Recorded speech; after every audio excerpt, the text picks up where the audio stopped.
السلام علیکم ورحمۃ اللہ وبرکاتہ۔ گزشتہ بیان میں ہم نے بیان کیا تھا کہ جب اللہ انسانوں سے سوال پوچھیں گے کہ کہاں ہے زمین کے جبار، کہاں ہے زمین کے متکبر، اس کے بعد کیا ہوتا ہے کہ ایک طویل سناٹا چھا جاتا ہے۔ اللہ سبحانہ و تعالیٰ کی ذات کے سوا اس کائنات میں کوئی بھی چیز زندہ نہیں۔ آج بادشاہی صرف اللہ کی ہی ہے۔ تو ایک طویل سناٹے کے بعد اللہ ارشاد فرمائیں گے للہ الواحد القہار، کہ آج بادشاہی صرف اللہ کی ہے۔ سورہ غافر آیت نمبر 16۔ مسلم شریف میں الفاظ آتے ہیں کہ انا الملک این الجبار المتکبرون، میں ہوں بادشاہ، کہاں ہے دنیا کے جبار اور متکبر۔ اس کے بعد ایک طویل مدت جس کا صرف اللہ تعالیٰ کو معلوم ہے، سناٹا چھایا رہے گا۔ پھر اللہ تعالیٰ دنیا کو نئے سرے سے پیدا کریں گے۔ آسمان، زمین، فرشتے پیدا کیے جائیں گے۔ زمین میں عمارتیں، درخت، پہاڑ اور سمندروں کا نام و نشان نہیں ہوگا، بلکہ وہ سفید ہموار چٹیل میدان کی طرح ہوگی، جیسے میدے کی سفید روٹی یا میدے کی سفید ٹکیا، لیکن وہ اپنے رب کے نور سے خوب روشن ہوگی۔ انسانوں کو دوبارہ پیدا کرنے کے لیے آسمان سے ایک بارش نازل ہوگی، جس کے نتیجے میں ہر انسان کی ریڑھ کی ہڈی کا آخری جو حصہ ہوتا ہے، جو ختم نہیں ہوتا، انسان اس سے تیار کیا جائے گا، اس پر گوشت چڑھایا جائے گا۔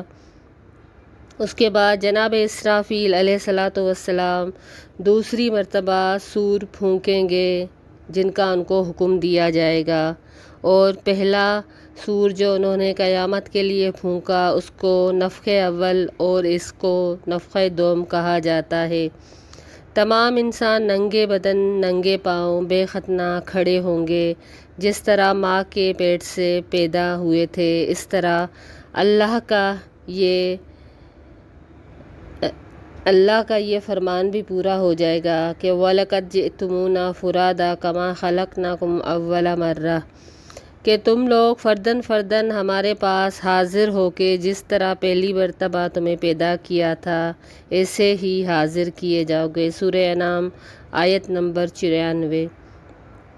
سب سے پہلے نبی کریم صلی اللہ علیہ وسلم اپنی قبر مبارک سے اٹھیں گے، اس کے بعد حضرت عیسیٰ، پھر دیگر انبیاء، شہداء، صلحاء اور اہل ایمان اٹھیں گے، پھر فساق، فجار، گنہگار، کفار اور مشرکین۔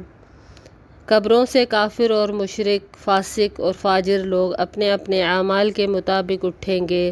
کوئی اندھا، کوئی بہرا، کوئی لنگڑا، کوئی چیونٹی کی شکل میں ہوگا اور کوئی سر کے بل اٹھے گا۔ کافر اس غیر متوقع زندگی کے مناظر دیکھ کر شدید خوف اور دہشت کی کیفیت میں مبتلا ہوں گے۔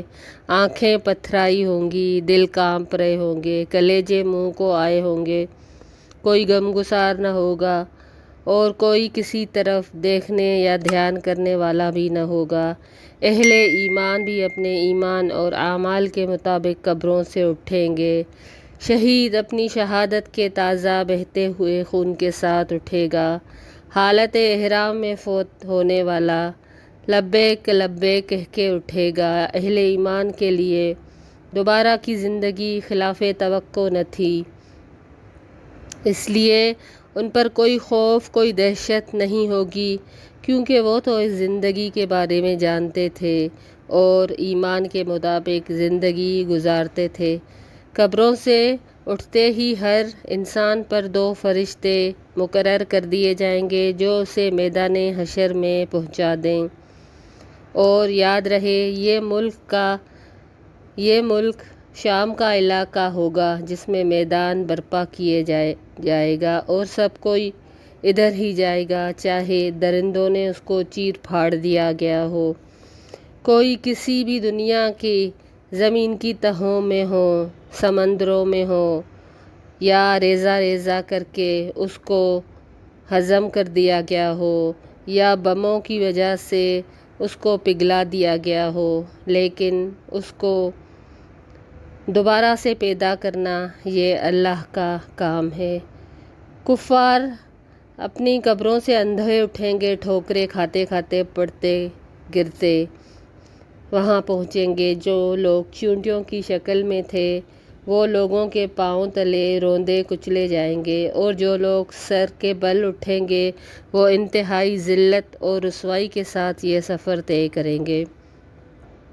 بعض کافروں کو آگ ہانک کر میدان حشر میں لے جائے گی، جہاں کہیں وہ تھک ہار کر رکیں گے، آگ بھی رکے گی، اور جہاں چلیں گے آگ بھی ان کے ساتھ چلنا شروع کرے گی۔ اہل ایمان بھی اپنے عقائد اور اعمال کے مطابق حشر میں پہنچیں گے، بعض پیدل، بعض اونٹوں پہ سوار ہوں گے، کوئی ایک اونٹ پہ، کوئی دو، کوئی چار چار، کوئی 10 ایک اونٹ پہ۔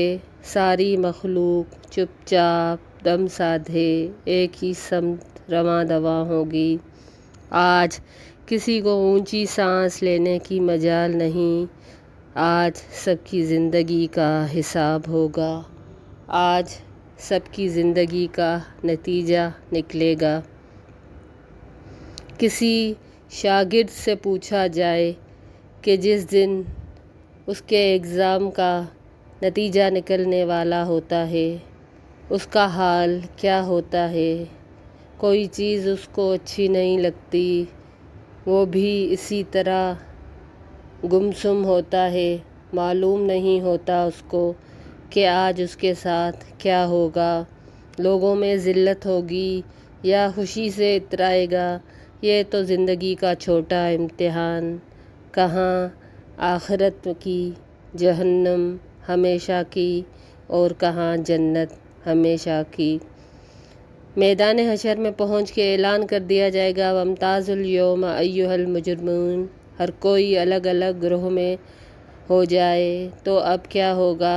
جو سورج کی عبادت کرتے تھے ان کا الگ گروہ، آگ کی پرستش کرنے والوں کا گروہ، بتوں کی پرستش کرنے والوں کا الگ گروہ، قبروں کی پرستش کرنے والوں کا الگ گروہ، منافقوں کا گروہ، مرتدوں کا گروہ، اور دوسری طرف اہل ایمان کے الگ الگ گروہ، علماء کے ساتھ، صلحاء کے ساتھ، عابدوں کے ساتھ، متقین کے ساتھ، خاشعین یعنی اللہ سے ڈرنے والے، خاشعین کے ساتھ، شہداء کے ساتھ، مجاہدین کے ساتھ، حفاظ کے ساتھ، قراء کے ساتھ، سخیوں کے ساتھ، عادلوں کے ساتھ، رحم دلوں کے ساتھ، فساق اور فجار کے بھی الگ الگ گروہ ہوں گے، یعنی گنہگار مسلمان، بے نمازوں کے ساتھ، بے روزاں کے ساتھ، مانعین زکوٰۃ یعنی زکوٰۃ نہ دینے والے، زکوٰۃ نہ دینے والوں کے ساتھ، والدین کے نافرمانوں کے ساتھ، قاتلوں کے ساتھ، ڈاکوؤں کے ساتھ، شرابیوں کے ساتھ، زانیوں کے ساتھ، سودخوروں کے ساتھ، ظالموں کے ساتھ، خائن کے ساتھ، کفار سے دوستی رکھنے والوں کے ساتھ، کفار سے مشابہت اختیار کرنے والے، کفار سے مشابہت کرنے والوں کے ساتھ۔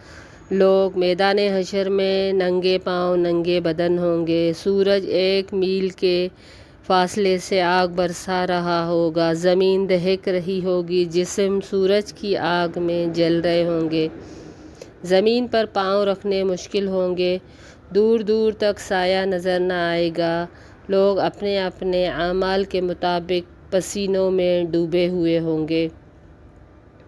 آج سورج زمین سے 9 کروڑ 30 میل کے فاصلے پہ ہے اور اس کی روشنی زمین پر 8.5 منٹ میں پہنچتی ہے، تو آپ سوچیں کہ آج زمین جون، مئی اور جولائی کے حساب سے 9 کروڑ 3 لاکھ زیادہ گرم ہوگی۔ ذرا غور فرمائیے کہ وہ کس قدر دہکنے والا عذاب ہوگا۔ یہ تو حشر کا میدان ہے۔ لوگ آخر تنگ آ کے دعا کریں گے کہ اللہ تعالیٰ ہم سے حساب کتاب شروع کرے، بھلے جہنم میں ہی لے جائے، لیکن حساب کتاب شروع ہو اور ہمیں اس تکلیف سے نجات دے۔ نادان لوگ جانتے نہیں کہ وہ آگے کے حساب تو ابھی اور تکلیف دہ ہوں گے اور جان لیوا ہوں گے۔ حضرت آدم کے پاس جائیں گے، کہیں گے آپ کو اللہ نے اپنے ہاتھ سے بنایا، آپ ہماری سفارش کر دیں۔ آپ کو تو اللہ نے اپنی روح سے روح پھونک کر پیدا کیا، فرشتوں سے سجدہ کرایا، جنت میں جگہ دی، ہمارے لیے سفارش کر دیں کہ اللہ حساب کتاب شروع کرے۔ حضرت آدم کہیں گے کہ نہیں اللہ، آج جس قدر غضبناک ہے پہلے کبھی ایسا نہیں ہوئے تھے، لہٰذا تم لوگ حضرت نوح کے پاس جاؤ۔ نوح بھی کہیں گے کہ میں نے اپنی قوم کے لیے دنیا میں بد دعا کی تھی، جس کے نتیجے میں وہ ہلاک ہو گئی۔ آج تو مجھے اپنی جان کی فکر ہے، میں سفارش نہیں کر سکتا۔ تم لوگ ابراہیم کے پاس جاؤ۔ ابراہیم بھی منع کر دیں گے کہ میں نے دنیا میں کچھ جھوٹ بولے تھے، آج میں اپنے رب کے سامنے نہیں جا سکتا، مجھے اپنی جان کی فکر ہے۔ تم لوگ عیسیٰ کے پاس جاؤ۔ عیسیٰ کہیں گے کہ تم موسیٰ کے پاس، پہلے لوگ موسیٰ کے پاس جائیں گے، پھر موسیٰ کہیں گے تم عیسیٰ کے پاس چلے جاؤ۔ عیسیٰ بھی یہی کہیں گے تھے کہ تم محمد صلی اللہ علیہ وسلم کے پاس چلے جاؤ۔ لہٰذا لوگ نبی کریم صلی اللہ علیہ وسلم کے پاس جا کے عرض کریں گے کہ آپ اللہ کے رسول اور خاتم الانبیاء ہیں، اللہ نے آپ کے اگلے پچھلے گناہ معاف کر دیے ہیں، آپ دیکھ رہے ہیں ہماری کیا حالت ہو رہی ہے، اپنے رب کے حضور سفارش کر دیے، ہمارے حساب کتاب کا آغاز ہو جائے۔ نبی کریم صلی اللہ علیہ وسلم فرمائیں گے ہاں، آج کے روز سفارش کے لائق میں ہی ہوں۔ چنانچہ آپ نبی کریم صلی اللہ علیہ وسلم کو میدان حشر میں شفاعت کے بلند ترین مقام محمود پہ پہنچا دیا جائے گا، جو جنت میں عرش الہی کے نیچے ہوگا۔ وہاں پہنچ کر آپ صلی اللہ علیہ وسلم اپنے رب کے حضور سجدہ میں گر پڑیں گے اور اللہ تعالیٰ کی حمد و ثنا کریں گے۔ پھر اللہ تعالیٰ کا غصہ قدرے کم ہوگا۔ اللہ فرمائیں گے اے محمد صلی اللہ علیہ وسلم، سر اٹھاؤ، سوال کرو، دیے جاؤ گے، سفارش کرو، قبول کی جائے گی۔ اسی کو شفاعت کبریٰ کہتے ہیں، اور اس کی دعا ہمیں اذان کے بعد کرنی چاہیے کہ ہمیں بھی اس دن اس سفارش کا فائدہ ہو۔ بہرحال نبی کریم صلی اللہ علیہ وسلم تشریف لے جائیں گے دوبارہ میدان حشر میں، اور یوں اللہ پاک اپنے فرشتوں کی معیت میں میدان حشر میں نزول فرمائیں گے۔